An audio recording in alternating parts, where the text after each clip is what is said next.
First, you must realize that you have no idea before you can know the idea. We scan across all the frequencies if we want to learn anything new. Let us begin. What has physics done for me lately? Furthermore, the equation E is equal mc squared. We have now acquired a fateful power to alter and to destroy nature. That's like when you're in physics and you go to Dreamworld saying, oh, this is a physics excursion. Science. What is it all about? The whole of human history all falls in the dust of one stroke of the nail file. You can't really get to grips with evolution unless you realize what an enormous amount of time. Our own planet is only a tiny part of the vast cosmic tapestry, a starry fabric of worlds yet untold.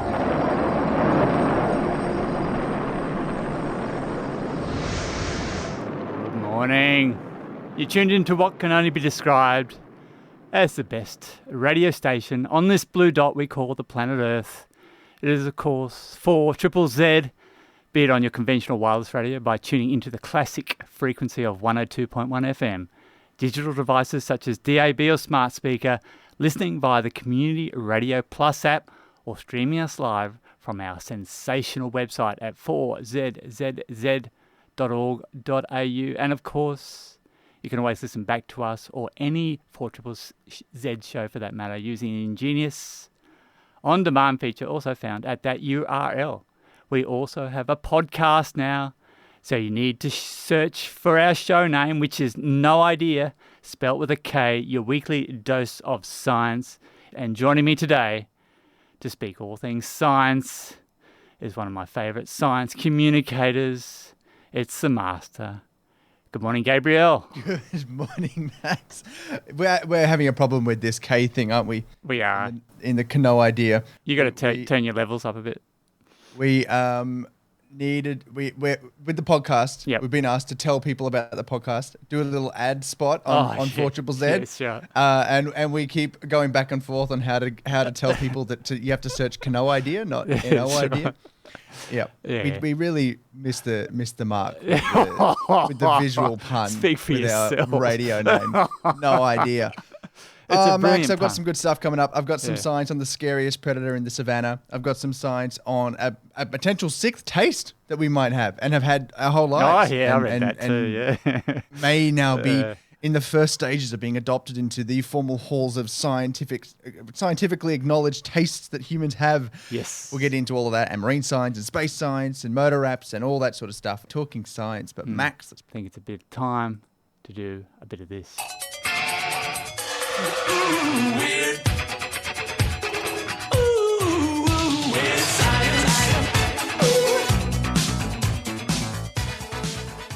do you want to take a stab, Max, at what the 5 human tastes are? Sour, sweet, not sour, not sweet. I don't know. That's all I've got. So, sour, sweet, Yeah. salt, Salty, yeah. bitter. Yeah. Surely you've got the 5th one. I don't know. No. Mushroom. What was it? Umami. Oh, yeah, okay. You said- Umami, yeah, okay. umami, mushroomy flavour. Yeah. Sweet, salty, sour, and bitter. That was it up until the 80s. It was just those 4. Then in the 80s, the scientific community formally adopted umami, which made it officially 5 tastes. Unofficially, though, it might now be 6 because researchers from the University of Southern California, Max, which has a QS ranking of Would be 238. 116, right on the money, have published evidence for a brand new 6th taste. Do you want to take a crack at what that's called? No, I should have reread this article. Ammonium chloride. Oh, is the yes. taste. Ammonia. Yeah. If you're from a Scandinavian country, you may be familiar, or if you have a friend who brings you goodie bags from a Scandinavian country, you may be familiar with the taste of salt licorice. The salmiak, I believe it's called, I may be buggering that up, it's a salt in that salt licorice that is ammonium chloride, and that is the possible 6th sense of taste. If, like me, you haven't eaten what I'm told is a very strange sensation of your first salt licorice bite, tough, because I can't find much to compare it to. Yeah, that's right, exactly. But the best description I found 2. Yeah. One was from a 2008 article in Wired, which said it tastes like window cleaner. the Great. ammonium chloride. Yeah. And then I found a 2013 BBC article which described the sensation of eating the salt licorice. And the salt in that licorice is this ammonium chloride. And they said, within seconds of putting one in my mouth, an intense, sharp, stinging pain spread across my tongue as if somebody had sandpapered it and then poured salt on top. After the pain came the salty sourness and I could not stop salivating. I had to spit it out. So that's what you're missing out on if you haven't had any Scandinavian salt licorice. Yes. But you do have the ability to have that taste, is what this new research has found. If you have any ammonium-based products in your house, don't go huffing them. No. But if you are using them, that's probably the closest smell that exists in your house to what this taste of ammonium chloride is. It was something that we've known about for decades, that humans could taste, obviously, because people have been eating it and going, this is different to other things. But there was a missing piece in that no one had found the receptors for ammonium chloride. You can't call it an official taste unless there's receptors. Otherwise, you can't rule out that it's some other weird stuff going on with how we sense tastes. That missing piece has sort of been filled in with this research. They've found the protein called OTOP1. Max. This is the same protein that forms channels in cell membranes that lets us taste acid, also known as sour, in our 5 tastes that we formerly recognize, maybe 6. So these OTOP, these protein channels, are what lets us taste sour. And so they looked into whether it may be the same thing that lets us taste ammonium chloride. And they did a couple of experiments. One, they gave a set of mice. They didn't touch them. They let them have the OTOP1 protein like we do. In the others, they took that protein out of them. And then they presented those mice with either water that had ammonium chloride in it, which tastes a bit crap, and water that doesn't have ammonium chloride in it. The mice with the protein, the OTOP1 protein that we have as well, that they think may have been the one that lets us taste ammonium chloride, they didn't like drinking from that water that had the ammonium chloride in it. They just liked to drink from the normal water. The ones that didn't have that protein didn't care which water they drank from. Which was pretty nice, conclusive evidence, and one piece of several experiments they did to confirm that they're pretty sure that this protein is the key, which hints also at why humans may have this ability, that one they did with the mice, to taste ammonium chloride. It lets us know when something we're eating or drinking is full of ammonium, which is something that it's useful to know from an evolutionary standpoint, and is why we and so many other animals like us seem to have this ability to sense it, or at least have this protein, which implies that they can sense it. And it's something that we pee out a lot of to get rid from our body. So it's not something you want to be taking in lots of in whatever you're drinking or eating. So that's ammonium chloride, the potential 6th taste that we have. It might be a little while though before we can officially call it the 6th taste, because the last time a new taste got formally adopted was umami in the 80s. It was first proposed as a taste in the early 1900s. It took 8 decades for it to be formally recognized as a official taste of human. So we might be waiting a little while before we can call ammonium chloride number 6. But that's the latest taste that humans have for my weird science. What do you got, Max? I've got. Do you remember the hydrogen games at all? The hydrogen games? Yeah. Have you heard of that before? Did you miss it? What is the hydrogen games? I'm actually talking about the 2020 Tokyo Olympics. Oh. Yeah, they nicknamed it the Hydrogen Games. But as we know, it got postponed by COVID. And therefore, supply chains dried up. And the grand vision for powering the Tokyo Olympics purely on green hydrogen basically went out the window. The vision was to have the Olympic Village completely powered using green hydrogen.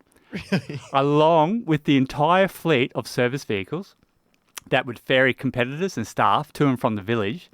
They were going to be powered by hydrogen fuel cells.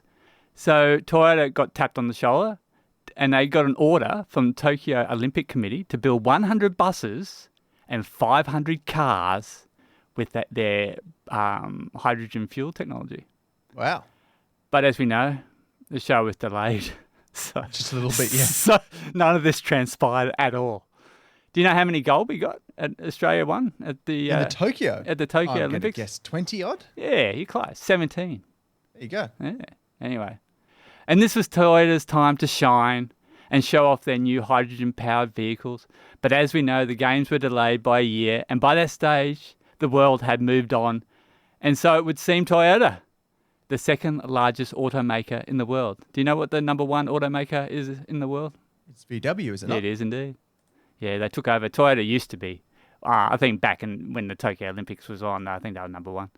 Anyway, the one-time darling of environmentalists for essentially making hybrid vehicles mainstream, Toyota has faced sharp criticism lately for fence-sitting when it comes to EVs, including lobbying against stricter emission rules and other measures designed to spur global adoption of EVs. In Toyota's defense, the automaker argues that hybrids and plug-in hybrids can still play an important role in CO2 reduction and the transition to electrification, especially while the charging infrastructure for EVs is still in its infancy.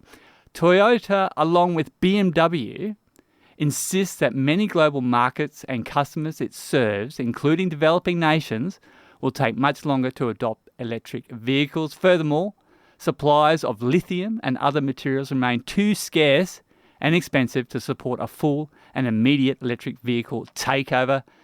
Last week, Toyota teased its next big leap when it comes to EVs, the adoption of solid-state batteries.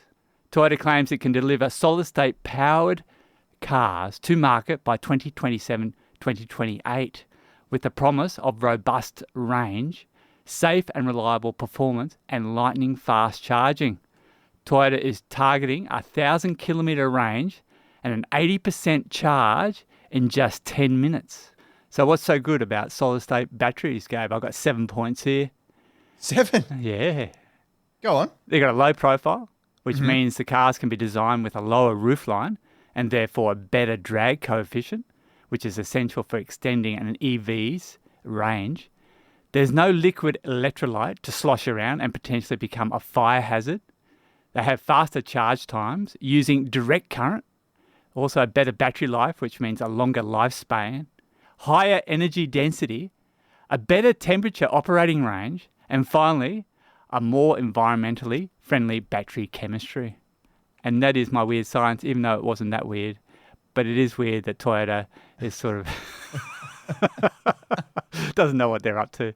So take that with a grain of salt, they said, because Toyota keeps changing their mind. We know that ICE vehicles, internal combustion engine vehicles, are going to be banned by 2035 in Europe. So Toyota will be looking at that pretty seriously. The other people to look at will be Honda. Honda is really big on the solid-state batteries as well. And that is it. You tune into 4ZZZ, and the show is No Idea with me, Max, and the master, Gabe, and hopefully we'll be joined by Issy very shortly. We're going to hear from our friendly marine scientist, Peta, with a story. We're trying to get Gabe back online, but he's running around, having a bit of trouble there. Will I play the story, Gabe? Thumbs up? Got nothing. Okay, let's do it. Right now, many marine scientists are bracing for what is likely to be the massive impact of this year's El Niño on the Great Barrier Reef. The warm weather and clear skies is highly likely to induce havoc all over the reef, with many expecting a repeat of some of our worst bleaching years. But we've also known for a while now that the impacts of climate change are far from the reef's only worries. One of the very serious threats to the reef is in actuality water quality, which might sound strange, as when you think of our Great Barrier, you likely think of crystal clear aqua water shimmering over a heart-shaped reef. I mean, it's what's on all the pictures. But what isn't always clear is that it's about more than just being clear. When we talk about water quality, we're actually discussing a range of things, including the murkiness or turbidity, but more so the oxygen and nutrient levels that are the cause of it and the base of the ecosystem. Coral reefs are actually quite funny things because despite being a hustling hub of life, they prefer extremely nutrient-poor waters. They're often called the oasis in the desert. That's not to say they don't need anything, they just recycle what they have really, really well, and there's a very good reason they don't want too much. You see, one of the things that really loves nutrients is algae. It needs things like nitrogen and phosphorus to be able to photosynthesize and grow. And although you do want some algae on a reef, algae by and large grows a lot faster than coral, and when there's enough phosphorus and nitrogen to let them grow that fast, they can shade out corals from the sunlight that they also need. So Too much nutrient can lead to losses in the coverage and variety of corals, but it can also negatively impact the health and coverage of critically linked seagrasses by microalgae and larvae, including the murkiness of the water and also shading them out. And on top of this, it has also been found to increase the successful breeding of the crown of thorns starfish, so not very good for our pretty little heart reef all up. Of course, this has been known for some time now, and the sources of nutrient pollution have started to be researched and understood. We know some of it comes from river discharge, which now carries 4 times more nutrients to the reef than it did in pre-industrial times. We also know that this is largely due to land clearing and certain agricultural practices, which is obviously important to know if you want to try and prevent it. But up until recently, we couldn't find where a pretty significant chunk of this pollution was coming from, and it turns out that it's groundwater, as in the water stored in the soil and rock beneath us. Which I guess isn't surprising because we've always known that coastal groundwater interflows with the ocean, but what is still surprising is the sheer volume. The researchers from Southern Cross University found that the groundwater discharge accounted for 10 to 15 times more pollution than that of rivers. Specifically, about 1/3 of new nitrogen and 2/3 of phosphorus inputs come from groundwater. Now, of course, this varies by location, but the main takeaway is that it's just a lot of pollution and it really impacts how we manage this threat. Because where before we were understandably most worried about land use near rivers, now we know all aquifer adjacent land must be brought into this as well. And of course, all of this means nothing if we don't actually put in the hard work of changing behaviours to fix pollution. Especially because all of this pollution makes the reef less resilient to the effects of climate change, which we all know are getting larger every day.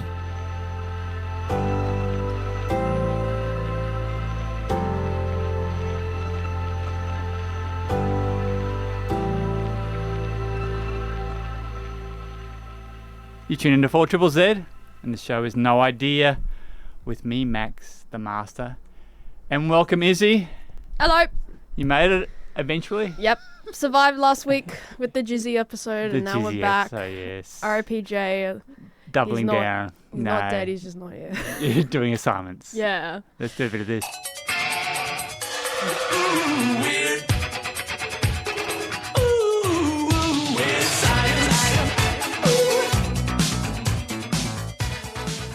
Alright. Would you rather do 16 weeks of antidepressants? Yes. Or 16 weeks of running? Running. Oh. Yeah. So, for 141 participants from the Amsterdam University of the Netherlands asked this question, and hopefully with their QS ranking of 86. 80, we got 86, we got 71. 71, 53. Oh, I'm closer. Yeah, you'd think they'd have an answer.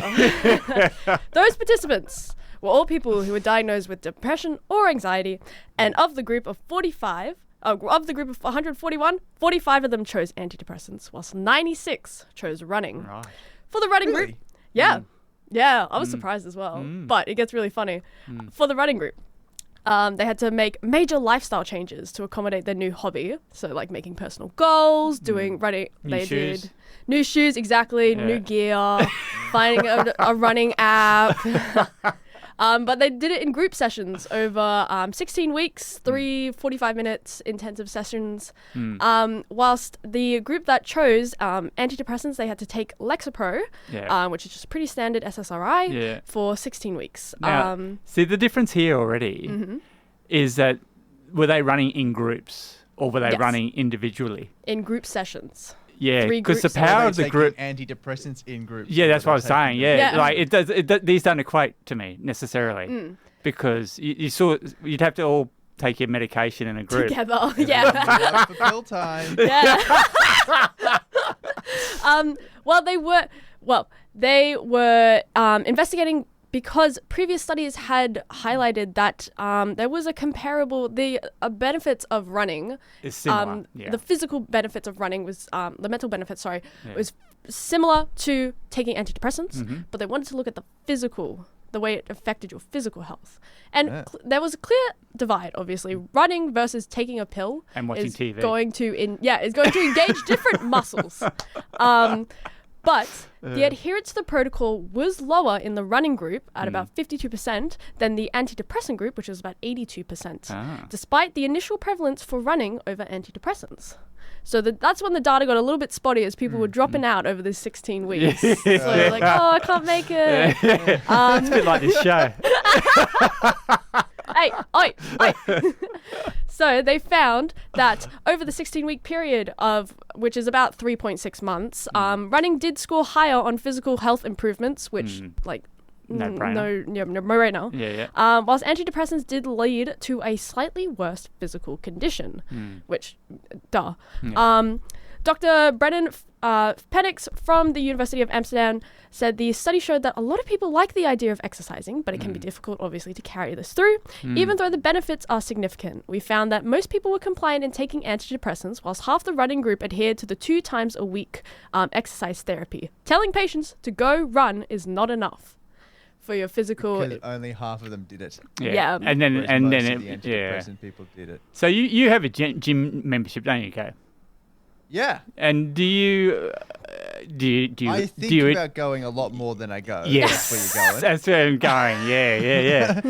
I think I go like ideally what my schedule is 3 times a week. I think I probably average being very realistic between 1.5 to 2 times a week. Right. So Even nearly that. half that. Yeah. 2 times a week is. It's all right, but it's not what you imagine it. And it's not what you sort of justify to yourself and expect the benefits from. And what's the idea of getting the gym membership over just going outside and going for a run or a bike ride or something like that? I don't like running very much. Okay. Like the Amsterdam people. Yeah, okay. Yeah.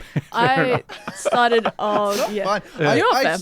I've never experienced this runner's high crap. I don't know what that is. That's something I need to look into, though. No, it's a point where it's enjoyable. And I've seen videos of people reaching a runner's high. You don't feel it. Seeing people reach Seeing people reach this so-called runner's high, I'm like, okay. Do you also know what a corgasm is? Because that's also very real. I started. Started going to the gym as well, and man, it's like a big monkey gym. It's just like I'm an adult. I can just pick up 150 kilogram weight because I can. Will it do damage to my body? Probably, but exactly. It's the idea of free will. Fair enough. Easy. Okay, they can do it. You tune into 4ZZZ. And the show is No Idea with me, Max, Issy, and Gabe. And we're getting a few texts in, especially from Chris. And Chris is talking, just following on from your weird science, Issy. Mm-hmm. I like the UK study comparing Lexapro with magic mushrooms. Early trends were favouring or positive towards magic mushrooms. Ooh. So there you go. 0420626733 is our number if you want to text in at any time. Exactly. Request a song or have a chat with us, whatever you want to do. Exactly. You tune into 4ZZZ, and the show is No Idea with me, Max, Issy. Well, not for much longer, I guess. And Gabe. It's time for a bit of this. Okay, it's time for the best part of the show. Loosely defined as science, yeah, you already know. Everybody listens to 4ZZZ just to hear us talking about what Butters just did. Subscriptions just keep rolling like the tires on a car. But something tells me that our science curves won't go far. But unlike an engine, I won't keep you in suspension. We're all here to hear him talk, so let's give him attention. You're not ready for when he starts rapping. Gonna hand the mic to Max, and I'm not talking Van Stappen. It's lights out and away we go. Take it away, Max. Bathurst. What do you got? 1,000. Did you watch any of that on the weekend? Of the Bathurst? Yeah. I saw something from it. I didn't see anything of the racing. I did see something, a cool video, and I've completely forgotten what it was. It happened last Sunday. Yeah. SVG won in his Camaro with fellow Kiwi co-driver Richie Stanaway. The GM Chevrolet Camaros have won most supercar races this year, and the Ford Mustang teams have been trying to get some changes to even up the parity between the cars. Fords were clearly slower on the Bathurst weekend. Mooted aerodynamic adjustments to the Mustangs were knocked back ahead of the big race, prompting a strong response just hours before practice began at the famed Mount Panorama circuit on Thursday.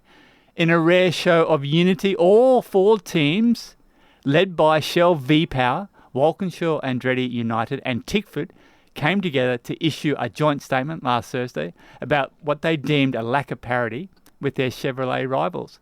They stated, the independent data shows that the Mustang will be at a continued disadvantage for the biggest race of the year, which we believe is unacceptable and not what our sport is built upon.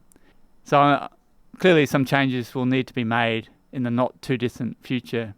You got any opinion on this, Gabe? None whatsoever. None. Izzy, any opinion on this? Nope. About parity? So, yeah, a Mustang did come in third, but that was only because one of the 888 cars fell over, which was a Camaro, or would have been a Camaro clean sweep on the podium. It's always been a bit weird, hasn't it, with the way that the brands engage in the supercars. Like, for a long time, it was Holden and Ford, and they let others race, but if they ever started doing consistently well, people started getting annoyed because it's all meant to be Holden versus Ford, and then it's now changed with the brands, but it's still the same sort of rivalry. It is. It's always just been a bit odd about how the brands get treated, and sort of it's not. Yeah, with the lower brands that aren't those top two, they're not really expected to win ever. No one really wants them to win ever, right. except for the people driving them. That's right. And it's I don't know. You gotta if someone's made a better car, let them win more. Isn't that how it should go in supercars? Like Formula One. Like Formula One. Yeah, maybe. Actually, that would get pretty boring pretty quickly, wouldn't it? Yeah. SVG, can I talk about him? Of course. Go crazy. Come next year, Bathurst will not be on Shane Van Gisbergen's list because he is moving to the United States to compete in NASCAR full-time. So NASCAR basically has a race every weekend, an appealing proposition for a driver who has already proved himself in NASCAR by winning in Chicago on debut. Interestingly, though, even with the experience he has with the Gen 3 V8 supercars that are closely aligned with the Gen 3 NASCAR vehicles, SVG still has to get certification to drive on their high-speed oval circuits. Oh, really? You need a little license? Yeah. Ooh. Go round. Yeah, oval license. He'll need oval license. He will need to compete a season driving in the Truck Series before being allowed on the ovals in NASCAR. Seriously? Yeah. The Truck Series. You have to drive a ute around. Yeah, ute. For a season before you're allowed in NASCAR. Well, I'm thinking it's a season. It could be fewer races than that. A couple races. He is also allowed, but he is allowed to drive on the flat road circuits. So, what? Yeah. So he's allowed to run some of the like Chicago was a road circuit, right? Yeah. That was actually a street circuit, but yeah. If you got told, Max, you have to go race pace in a NASCAR thing, and you can either go in really narrow street circuits or a massive oval with a banking to help you turn around. Yeah, well, no. I'm not making the rules here. This is NASCAR. Don't shoot the messenger, Jesus. Yeah. What else you got? I can't wait to report on NASCAR next year. Every week there'll be a NASCAR report. How good's that? And while we're on that topic, AJ or Meanjin, nicknamed the Dinger, won last weekend at the Charlotte Motor Speedway Road Circuit. So SVG will be allowed to enter that race. AJ is running 21st in this year's championship standings, while William Byron is the person to beat. And we are in the middle of what they call the playoffs. So they try and give it like a football analogy. And the playoffs consist of 10 races, starting with 16 drivers. The first 9 races are broken up into 3 rounds with 3 races apiece, with winners automatically advancing to the next round. 4 drivers will be eliminated after the 3rd, 6th and 9th races. You're keeping up with this?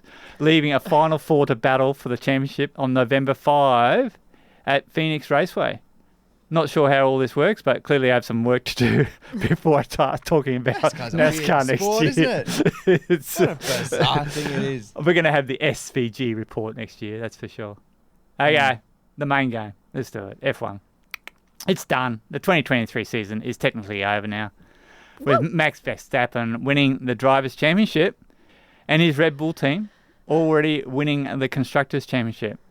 But the big news from last weekend was, of course, Aussie Oscar Piastri winning the sprint on the Saturday and coming second in Sunday's feature race. Let's go! Prediction. I got a prediction. We've got 5 races to go. Not that they count for anything really. Yeah. Oscar, I reckon he'll win a race this year.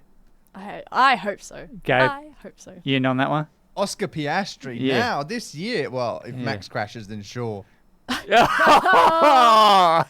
He'll gift him one, you reckon? And there's some breaking Formula One news. Yeah. The tyre supplier, Pirelli, will remain in F1 until 2027. Ooh. Finally, the Valtteri Bottas and Roman Grosjean report. Valtteri finished 8th on Sunday, driving his Alfa Romeo sponsored F1 car, while the Phoenix was there in person to witness it. And that is it That, for the report this week. Gabe. That thing with the Pirelli being extended is interesting after last weekend because it was a weird one for tyres. If you watch F1, you'll know they give them a set of 3 different softnesses to choose from throughout the weekend. They get a set number per team, so different teams can't pay for more and get advantages, whatever. And I think it's some weird sustainability thing too. But they did something which I have never seen them do before. I'm sure they have done it before, but it was a brand new track that they'd laid down in Qatar. Yes. Qatar, right? Where it was. A brand new tarmac. So there's no rubber laid down. When the cars go around it, they put down rubber from the tyres and it gradually just built up this little road of rubber that they can drive on the racing line. They didn't have any support races. It was brand new stuff. So there was no rubber on the track, which meant that the tyres were getting wrecked really quickly.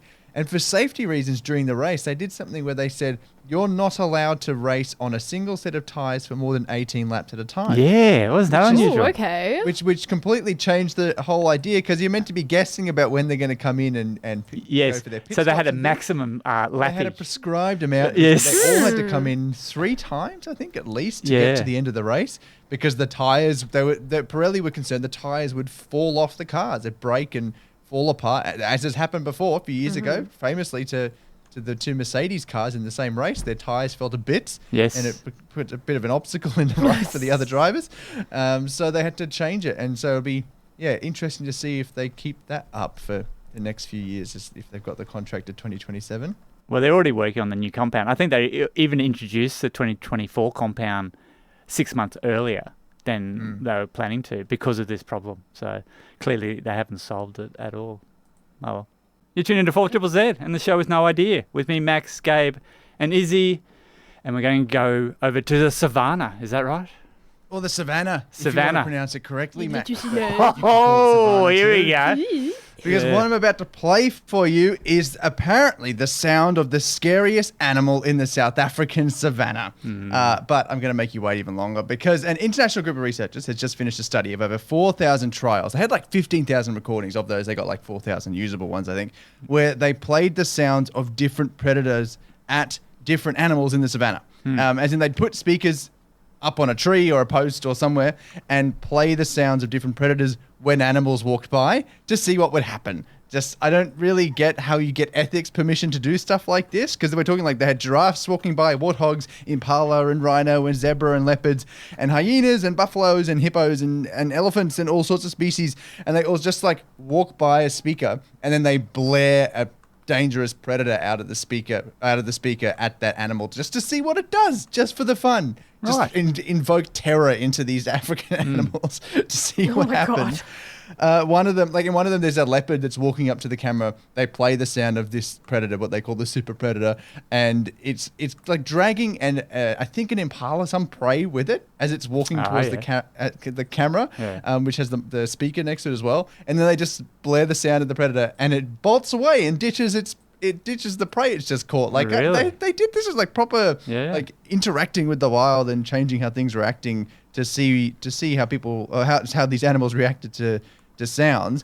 But would you now like to hear the sound of a zebra reacting to this super predator the research found? Sure. It's the scariest predator in the savannah according to this research. You ready? Yes. What you're going to hear is hopefully some background noise at the start. It's pretty soft. There's zebras at a water hole, a couple of them, and then you're going to hear the sound of the predator. And as that predator sound is playing, you should hear the splashing of the zebras reacting to it. I don't know that I started loving the law. I think there were things that I felt very strongly about. The most terrifying sound they played at any animal walking by was the sound of a talking human. Yeah. I was like, nice. I thought it was Margaret Thatcher for a minute. I was like, that's the ultimate enemy. Has Gabe completely lost it? Would you like to hear the sound of that leopard I mentioned before? Approaching the camera, you can hear it dragging the prey real close to this speaker, and then someone just starts talking and it bolts.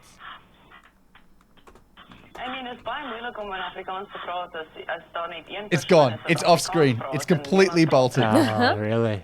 That's amazing. Wow. That sound of a voice made these animals just like turn and run pretty much on the spot. And it was just like humans speaking at normal conversational volumes in, I think, 4 different languages. And on average, they were twice as likely to run away from the human voice as they were to run away from the growls of a lion or something. Yep. Yeah, really? And sounds of a lion. Yep. Exactly. Well, it's their fault because they can't talk, isn't it? Yeah, well, they actually pulled up sounds of lions that they were equivalent to the lions talking to each other. Oh, yeah, like these okay. little growls and snarls and things, not roars. Yeah. directed Oh, at I'll other go animals, left, you but go right. things for That themselves. sort of stuff, yeah. Yeah, that sort of stuff. Yeah. And so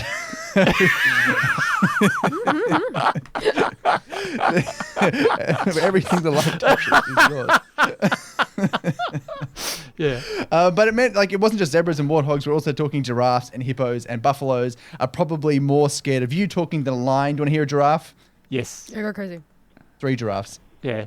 My dad was a teacher, so I grew up in a home that the only thing I knew was sport. I played tennis, I played cricket. You can just hear the giraffe bolting. absolutely crapping itself and bolting as just the sound of a guy Amazing. talking comes over. Yeah. The wildlife also ran 40% faster on average when running away from a human voice than from a lion's growls. Not just more likely to run away, but they run faster.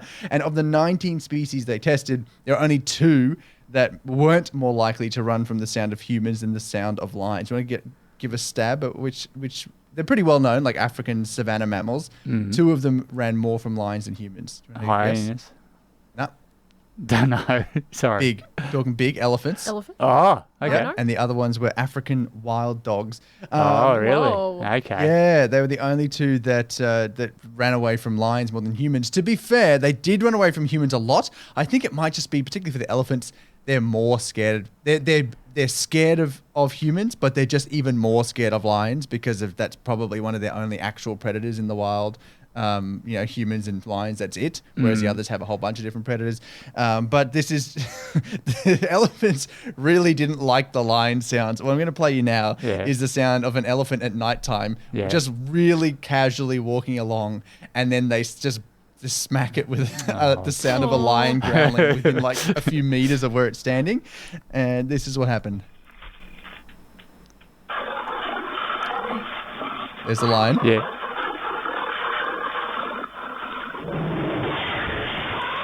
Gee, That is the sound okay. of the elephant completely taking out the entire microphone. Oh! It did not like it at all. Yeah. But yeah, I find this really cool as a start because it means that we're pretty terrifying. Yes.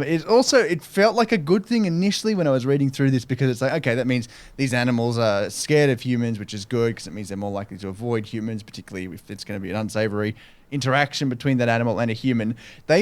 Researchers were a little concerned about it though because they said there is this idea that animals are going to habituate to humans, particularly in like a tourism setup. They're going to get used to humans being around, so that it's not going to impact them that much. They're saying a lot of these animals have humans around them a decent amount. And if they're that scared of just the sound of a human voice near them still, they're clearly very scared of humans. So they're going to be changing their behavior when humans are around.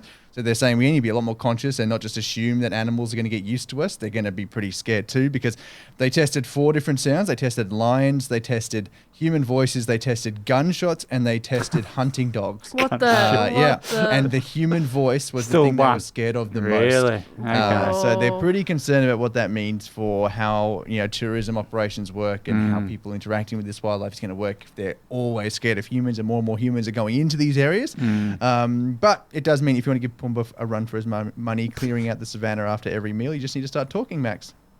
Oh! Oh!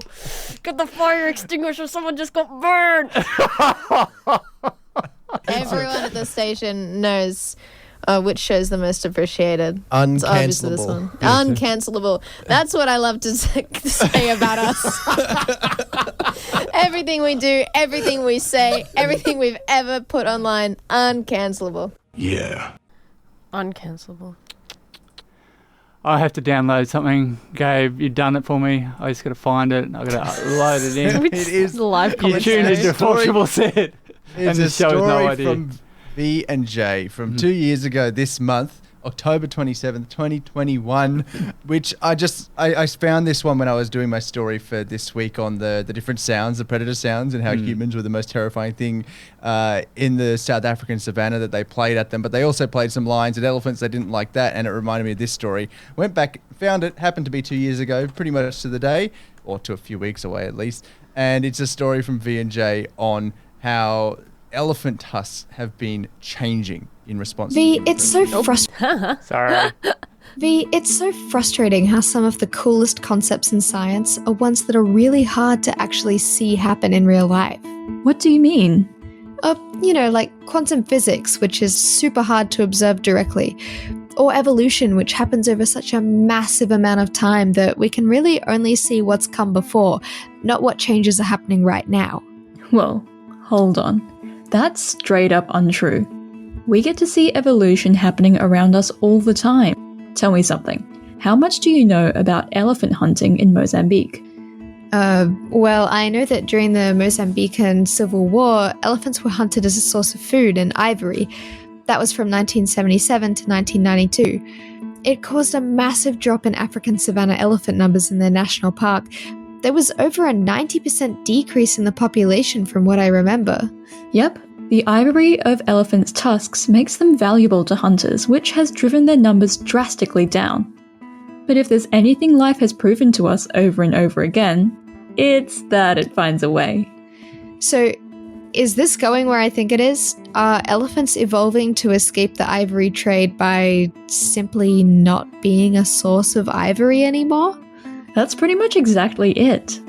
As elephant numbers plummeted over the 2 decades of civil war, new research has shown that the population of tuskless females increased from 18% to a stunning 51%. Is it only the females that end up tuskless? Yep. The mutations that turn the elephants tuskless are X-linked. That means that they're carried on the sex chromosome of female elephants, and thus they present differently in male and female offspring. These mutations happen to be male lethal, meaning that when they're passed on to elephants with XY chromosomes, the pregnancy often ends in a miscarriage. That's so interesting. I wonder what it means for the elephant population if over half the females are tuskless, but all the males have tusks. Does that mean that the males are poached more often? And if so, does it run the risk of ending up with all female populations of elephants that can't breed? Those are the big questions. And, I don't really know the answers. But the research has certainly raised other concerns for what a tuskless elephant population could mean, not only for the elephants, but for the environment around them as well. They state that elephant tusks are crucial for the ecosystem. Elephants often use their tusks to excavate food and minerals, so their tusks are super vital for their diet. Secondly, elephants use tusks to peel bark and kill trees, which can turn whole forests into grasslands. While this may not seem like a great thing at first, the ability of elephants to transform a habitat brings whole new levels of biodiversity to local spaces. Basically, the researchers are worried that elephants losing their tusks could make it harder for them to eat and make the ecosystem more stagnant. I had no idea a single body part of an animal could have such a profound impact on entire ecosystems. It's really amazing to me just how intricate the world around us is and how just the smallest changes can have massive ramifications. I know I started this off talking about how I wished concepts like evolution were more easily observable, but actually this has just made me sad.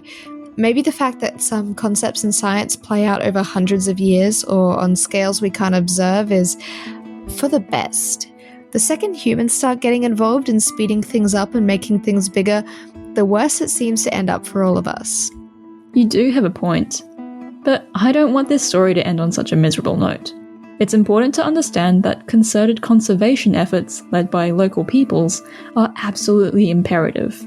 For instance, anti-poaching laws have been tightened, as well as increased enforcement of them on the ground by both government and community groups. From a habitat loss angle, we've also seen important legislative reform regarding land use planning that emphasises animal-human coexistence.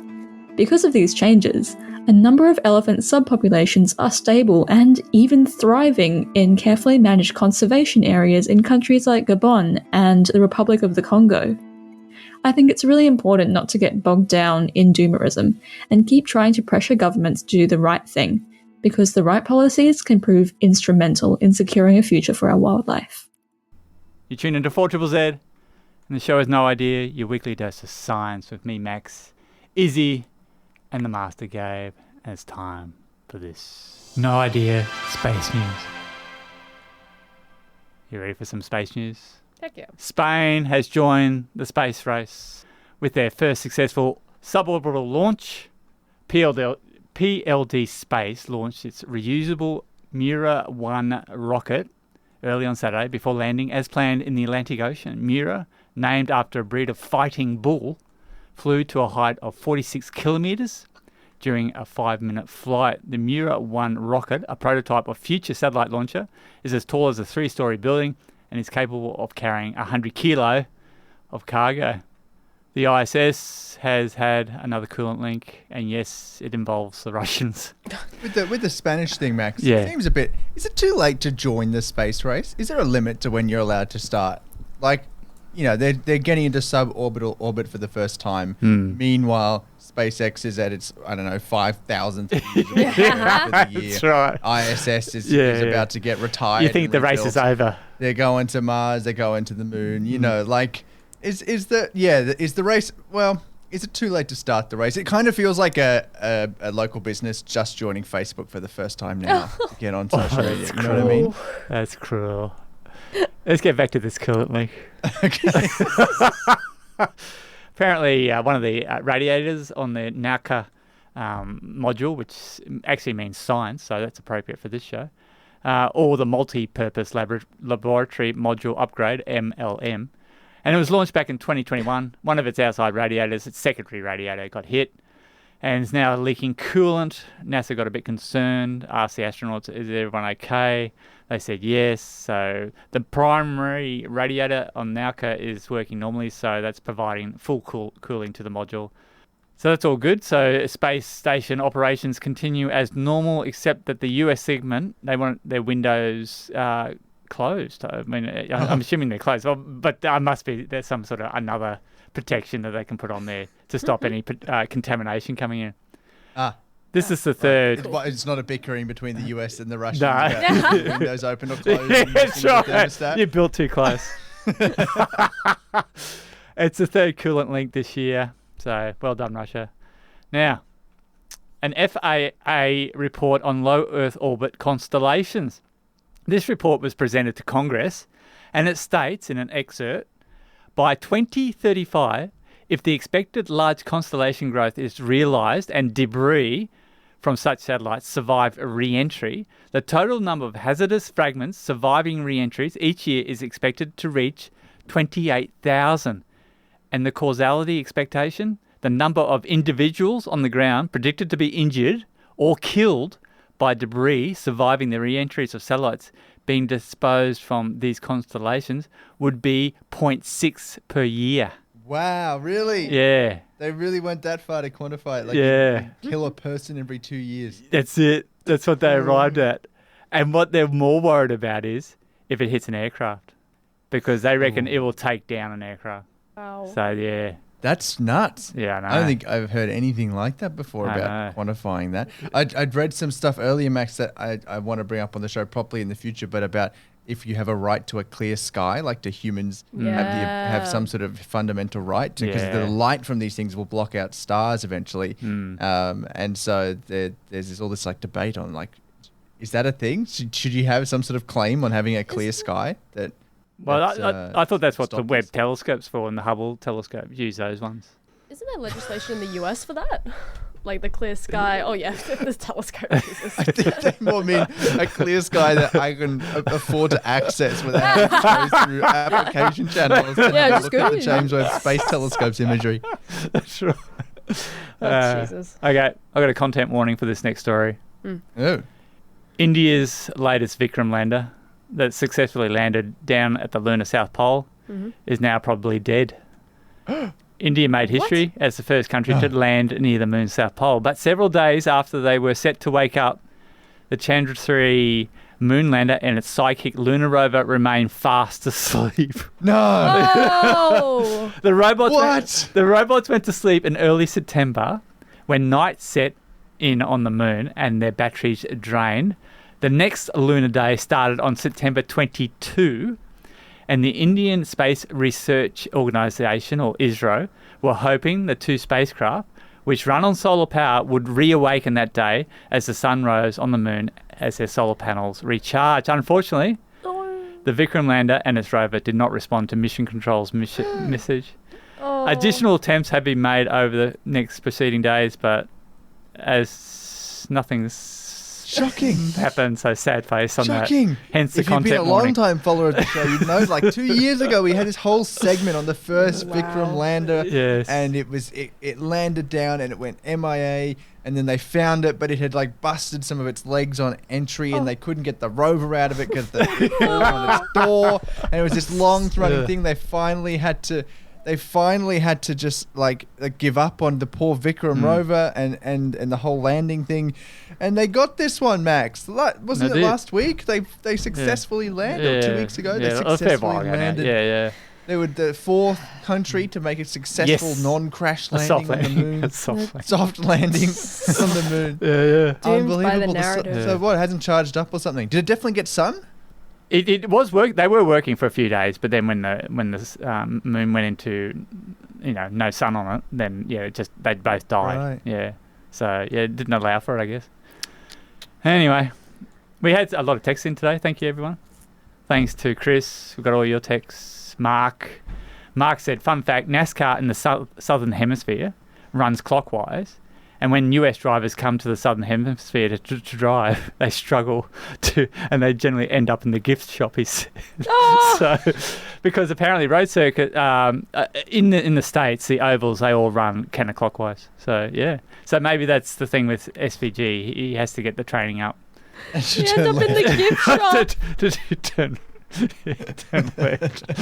That's about all we have time for on the show today, isn't it, Max? We do, yeah. Oh, yeah. And also, sign us out. And Vince as well. We've uploaded that, have we now? Yeah, up for on the Vince? web. If it's you want on to the track Facebook down page. that story from earlier in the show on the antidepressants versus running Yeah. for your physical health. But that is all we have time for on the show this morning. Thanks for tuning in with us. We'll be back on your airwaves next Wednesday, 10 a.m. to 12 p.m. 102.1 FM. We're also online, fortressz.org.au, where you can also find this recording of the Today's Show, as well as the last few shows, all the music in between. If you want to catch it on a podcast app, you can do that now. Look for No Idea, No with a K.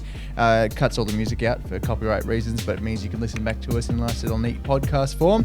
And that's about all we have time for. So I'm going to say thank you to Max and to Issy and Peta for your stories this week. That's it for No Idea this week. Thanks everyone for listening, and we'll speak to you next week. Sayonara. It's cool. I'm a goddamn marvel of modern science.